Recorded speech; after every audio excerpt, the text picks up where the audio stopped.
You've been lied to your whole life. The phoenix you think you know, the one burning, screaming, dying in flames, that bird is only half the story, and maybe the wrong half. Because in the East, there's another phoenix, one that doesn't burn, doesn't die, doesn't need pain to rise. They call it Fenghuang, and it makes the Western one look weak. The Western phoenix is chaos wrapped in fire, born to die, glorified suffering. In ancient Greek and Roman myths, it's a solitary creature, setting itself ablaze every 500 years to be reborn from its ashes. A symbol of transformation through destruction. Heroic? Maybe, but tragic. Always alone, always dying to come back. Now look at the Fenghuang. It doesn't burn, it doesn't fall. It doesn't need ashes to ascend. It flies eternal, a being of balance, not fire. In Chinese mythology, Fenghuang isn't a martyr. It's a ruler, a divine guardian of harmony, appearing only in times of peace and justice. Where the Western phoenix lives through agony, the Fenghuang exists through virtue. And that's just the beginning. The symbolism runs deeper. In the West, the phoenix is often male-coded, tied to personal journeys, pain, and resurrection. In the East, Fenghuang represents the fusion of yin and yang, often portrayed with both male and female aspects.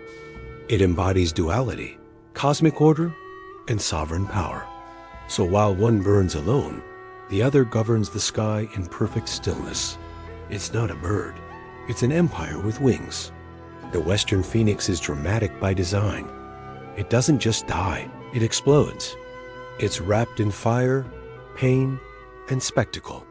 In Greek and Roman mythology, the phoenix is a solitary, radiant bird that lives for centuries, only to set itself ablaze and rise again from its own ashes. Over and over, a cycle of agony and rebirth. That's the legend. But if you look closer, it's less about triumph and more about trauma. A creature doomed to repeat the same fate, trapped in a loop of suffering. It doesn't ascend because it grows. It ascends because it burns. Its power is tied to destruction. Its legacy is carved in smoke. Visually, it's a flaming silhouette, feathers of crimson and gold, burning but never consumed. Its body resembles that of an eagle or hawk, sharp-beaked and fierce-eyed. Some depictions lean toward the peacock, giving it a regal flair, but its shape stays simple. One bird, one blaze. No mystery, no fusion, just fire.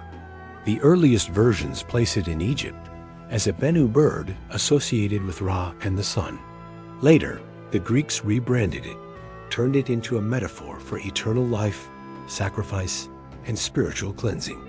The Romans took it even further, using the phoenix to represent the rise and fall of empires, even stamping it onto coins to signal political power.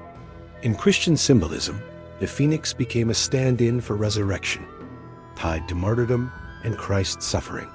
So no matter the version, one thing stays the same.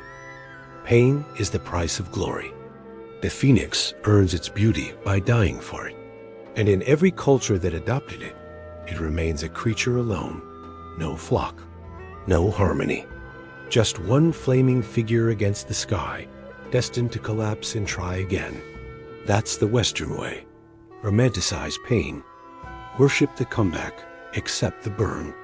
But what if power didn't have to hurt? What if glory didn't require death? What if there was a phoenix that never fell in the first place? Long before flames were ever seen as sacred, the Fenghuang was already flying. It wasn't born from fire. It wasn't forged in suffering. It came from balance, a creature written into the very architecture of the cosmos. In Chinese mythology, the Fenghuang is not a bird that dies to rise. It's a bird that rises because the world is in order. It appears only when the land is just, the sky is still, and harmony rules beneath heaven. That alone separates it from the phoenix entirely. The Fenghuang doesn't come to suffer. It comes to confirm that suffering has ended. According to the oldest scrolls, it emerged in the time of the 3 August Ones and 5 Emperors, symbols of the divine mandate and cosmic order. It was not a pet of kings. It was proof that kings were worthy. The bird itself is a miracle of form. It doesn't resemble one animal but many. It has the beak of a rooster, the face of a swallow, the neck of a snake, the back of a tortoise, and the tail of a fish, a perfect synthesis of land, sea, and sky.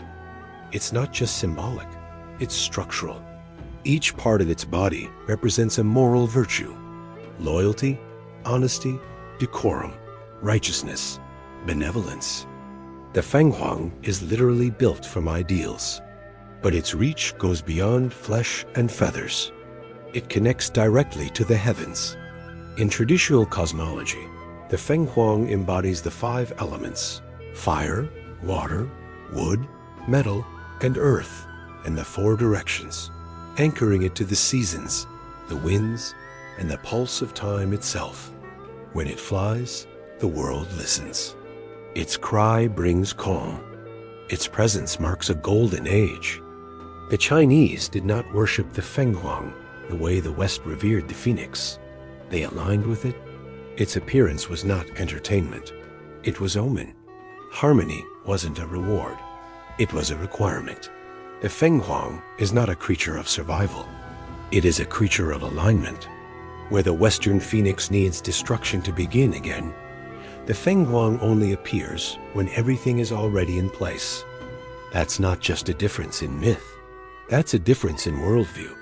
The West divided everything: light and dark, male and female, life and death. Power always had to pick a side. The phoenix became part of that binary, often imagined as male, dominant, solitary, wrapped in fire and struggle. But the Fenghuang refuses to play by those rules.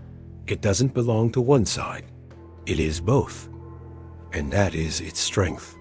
In its earliest descriptions, the Fenghuang was actually 2 birds, the male Feng and the female Huang, flying together as perfect complements, inseparable and interdependent. Over time, they fused into a single entity, a living embodiment of yin and yang, soft and strong, passive and active, still and soaring. It doesn't fight between opposites. It contains them. That alone would be enough to set it apart. But it goes further.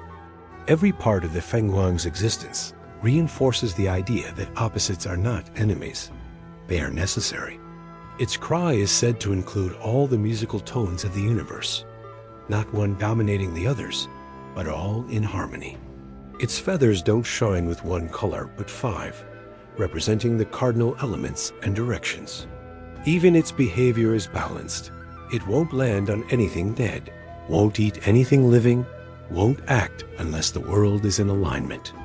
Compare that to the phoenix, who rises through destruction, whose power is rooted in singularity, whose existence requires burning away the past to reach the future.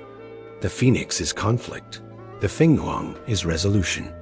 Western mythology glorifies the moment of collapse and return, a story of extremes. But Chinese mythology honors what can hold still without falling. The Fenghuang doesn't need to scream to be heard. It doesn't need to die to be remembered. It carries both halves of the universe in every beat of its wings. That's not neutrality. That's mastery. The Western phoenix serves the story of the individual. It's the ultimate metaphor for personal transformation. Fall, burn, rise, repeat. Every self-help book, every motivational poster, every tragic hero arc has borrowed from it. The phoenix becomes the symbol of redemption through suffering, of the lone figure who conquers pain by embracing it. Its power is self-made, born in isolation, baptized in fire. It serves no one but itself. But the Fenghuang was never about personal glory. It was never meant to inspire broken souls to rebuild alone. It was built to serve something bigger: the empire, the world, the cosmic balance itself. In imperial China, the Fenghuang was not just a myth. It was a political tool, a divine confirmation. Its image appeared on the robes of the empress, on the walls of palaces, on ceremonial objects reserved for the most sacred rites. Where the dragon represented the emperor and the force of yang, the Fenghuang balanced it as the empress and the spirit of yin. Together, they didn't fight for power. They completed it. The bird was used to legitimize rulers, to signal peace, to mark eras of celestial favor. Its presence meant that the heavens approved. Unlike the phoenix, which enters a burning tomb to rise for itself, the Fenghuang enters the throne room to stabilize everyone else. That's not weakness. That's control without violence. And control, in the Chinese worldview, was the highest form of power. Not chaos mastered, but chaos prevented. The phoenix inspires rebellion and resurrection. The Fenghuang validates harmony and continuity. One needs collapse to prove strength. The other proves strength by keeping collapse away. So ask yourself, which one is really more powerful? The one who rises from the ashes, or the one who rules so nothing turns to ash at all? The phoenix found its way into personal myths. It became a metaphor for the self, for pain, growth, and change. Over centuries, it was carved into Western literature, adopted by poets, saints, and revolutionaries. In Rome, it appeared on coins to represent eternal rule, but that version didn't last. What did survive was its transformation into a symbol for individuals. In Christianity, it echoed resurrection. In modern culture, it decorates tattoos, burns in fantasy novels, and rises in superhero arcs. Always one bird, alone in the fire, reborn through pain. Always a mirror for human struggle. It doesn't stand for nations. It stands for the personal flame, the idea that you must break to become something more. The Fenghuang, meanwhile, never became a symbol for the broken. It didn't belong to personal redemption. It belonged to the state, to the sky, to the sacred. You didn't wear a Fenghuang because you felt lost. You wore it because the world was in balance. Throughout Chinese dynasties, the Fenghuang appeared on imperial seals, royal architecture, ceremonial robes, and palace walls. It was painted into scrolls with dragons and mountains, always grounded in cosmic truth. It wasn't a personal brand. It was a celestial stamp of approval. While the phoenix lit up myths with fire and rebirth, the Fenghuang anchored rituals, laws, and legitimacy. When an empress took her throne, the Fenghuang was embroidered into her garments, not as decoration, but as authority. In temples, the bird appeared beside deities, not suffering with them, but validating their harmony. In architecture, its image was placed on the roofs of important structures, facing south, the direction of warmth, virtue, and life. It was not made for fantasy. It was made for reality, to shape order, mark peace, and remind the people that the heavens still watched. One bird lives in your story. The other lives in your history. One turns inward. The other governs the world. Calling it the Chinese phoenix makes things easier. It gives people a reference point, something familiar to hold on to. But let's be honest, it's not the whole picture. The Fenghuang isn't simply China's version of the phoenix. It's not a cultural copy or a regional twist. That name, while convenient, shrinks something vast into something small. The phoenix is a creature of fire and rebirth. The Fenghuang is a force of cosmic order. They share wings and beauty, maybe, but their stories, their meanings, their purposes, completely different. The phoenix rises from death. The Fenghuang rises when death isn't needed. Western mythology leans into the drama of collapse. Eastern mythology speaks through balance and permanence. That's why the term Chinese phoenix works as a gateway, but not as a definition. It gets you through the door, but it doesn't show you the room. And that's what matters, because the Fenghuang wasn't created to inspire personal rebirth. It was created to reflect the state of the universe. So yes, we'll call it the Chinese phoenix. But now you know what that really means. Not a bird that burns, a bird that reigns. a creature too complete to need resurrection, one that never dies because it is eternal. In the end, the real difference isn't feathers or fire. It's the story each bird tells about the world. The phoenix teaches that pain is the path, that to grow you must burn, that transformation demands destruction. It's a myth of redemption, built on suffering, admired because it survives. But survival isn't the same as peace. And peace isn't the absence of hardship, it's the mastery of it. That's where the Fenghuang stands apart. It doesn't need to fall to prove its strength. It doesn't need to suffer to be reborn. It's already in alignment, already whole.